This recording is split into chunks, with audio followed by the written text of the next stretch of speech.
j'ai commencé cette formation parce que j'avais besoin de comprendre un peu plus sur moi principalement et sur ce qui m'entourait. Parce que j'ai des émotions qui sont hyper fortes et je me sentais des fois aussi à part, je me sentais différente des autres. Bah, elle m'apporte du réconfort parce que je sais que je ne suis pas toute seule à être comme ça, à être hypersensible en fait. Et puis que c'est normal, surtout à l'adolescence, de ressentir des émotions fortes et de parfois pas réussir à les gérer. Et puis moi, c'est mon objectif de réussir un jour à pouvoir contrôler tout ça et trouver un équilibre. J'arrive à me détacher de certaines situations qui auparavant me touchaient énormément.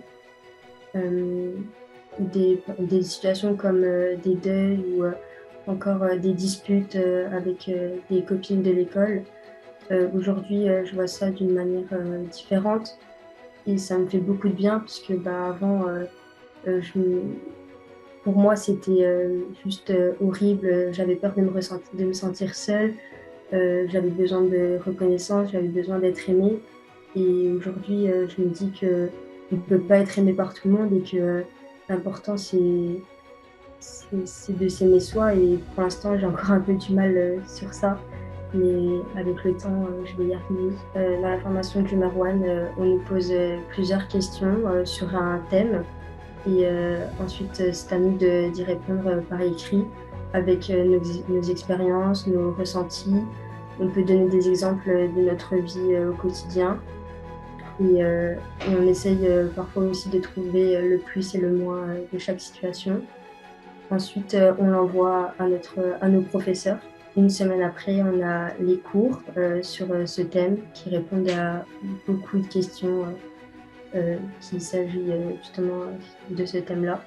On a aussi des rêves qui sont analysés, euh, des rêves de toute personne qui les envoie. Et aussi dans le cours, on a des exemples de films euh, ou des interviews.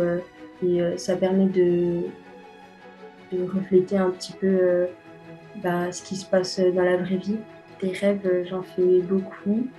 J'en parle à ma mère le matin, souvent quand je fais des rêves qui m'ont un petit peu perturbée. Et elle me dit, bon, bah, tu feras attention aujourd'hui à pas être trop comme ci, trop comme ça. Et du coup, bah, j'essaye de faire attention au cours de la journée. Et pour moi, être un number one, c'est une personne qui est spirituelle, qui est capable de se remettre en question et de savoir ce qui a été fait de bon ou de mal dans des situations. Pouvoir aussi être capable de pardonner et aussi de s'excuser. Et, euh, et c'est vouloir toujours s'améliorer. Et merci pour les années Junior One aussi.